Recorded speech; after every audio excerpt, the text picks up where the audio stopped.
मुग्धा और उसकी सास के बीच पूरा समय सास के किसी न किसी काम को लेकर मतभेद चलते ही रहते हैं। बहू, ओ बहू, जरा चाय बना दे। मुग्धा चाय लेकर आती है। ये लीजिए, और कुछ चाहिए? अरे नहीं, बस चाय पीने का मन था। जाओ, तुम दूसरा काम करो। चाय पीने के थोड़ी देर बाद सास दोबारा मुग्धा को आवाज लगाती है। अरे बहू रे, आओ बहू, जरा हलवा तो बना दे, मीठा खाने को मन हो रहा है। इसी तरह मुग्धा की सास पूरा समय कोई ना कोई काम बताकर उसे रसोई से बाहर तक निकलने नहीं देती। कभी चाय, कभी हलवा, कभी पानी तो कभी दूध, हर समय खाने को चाहिए और उसके लिए अपने हाथ पर बिल्कुल नहीं लाने। परेशान किया हुआ है इन्होंने। सास की जबरदस्ती परेशान करने की आदतों से दुखी मुग्धा एक शाम सचिन के साथ अपने कमरे में बैठी हुई बात कर रही होती है। सुनो जी, मम्मी जी की ये जानबूझकर मुझे परेशान करने की फरमाइशों से मैं बहुत फ्रस्ट्रेट हो चुकी हूँ।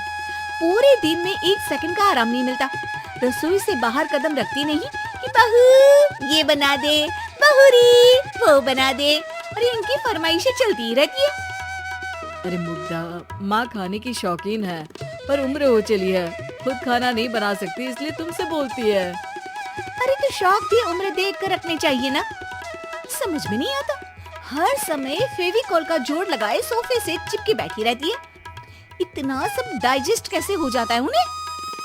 अरे तुम मेरी माँ से इतनी नफरत कैसे कर सकती हो? मैं उनसे नफरत नहीं करती जी, बस परेशान हूँ। जहाँ मुग्धा अपने पति से ये सब बोल रही होती है, वहीं उसकी सास भी कमरे के बाहर दरवाजे से कान लगाए सारी बातें सुन रही होती है और अगली दोपहर रसोई में मुग्धा के पास जाती है। बहू, आज ना मेरा कुछ मसालेदार खाने का मन है। तो चाय बना दूं? मुझे बहुत पसंद है। अरे ना, ऐसा कर लिट्टी चोखा बना ले। और हाँ, जितना मसाला बातों में मिलाकर पति को सुनाती हो ना, सब्जी में भी वैसे ही डाला करो, खाना स्वादिष्ट बनेगा।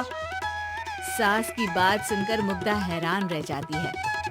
मतलब अब पूरा समय मुझ पर हुक्म चलाने के साथ बंद कमरे में हुई पति पत्नी के बीच की बातें भी सुनती है। अरे बात जब मेरी थी तो सुनने में क्या दिक्कत है? ये कहकर सास वहाँ से चली जाती है। अरे अब तो हद पार हो गई, इस तरह से तो ये मेरा जीना मुश्किल कर देंगी।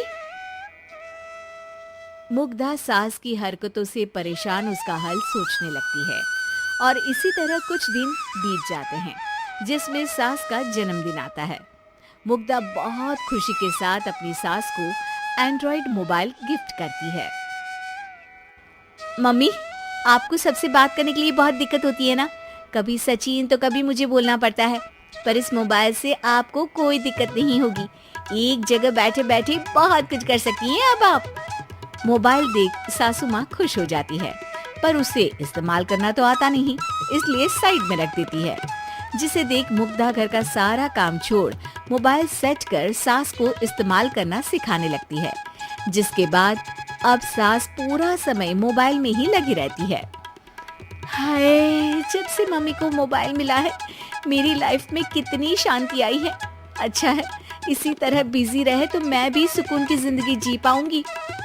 अब मुग्धा जब मन करे काम करना, जैसा चाहे वैसा खाना बनाकर खाना, पूरा समय रिलैक्स और खुश रहने लगती है। क्या बात है, आजकल तुम बहुत चहक रही हो। अरे मम्मी जी से छुटकारा जो मिला है, अब ना फरमाइशें ना छुप छुप कर बातें सुनना। अच्छा, तो मोबाइल गिफ्ट करने की ये स्कीम थी।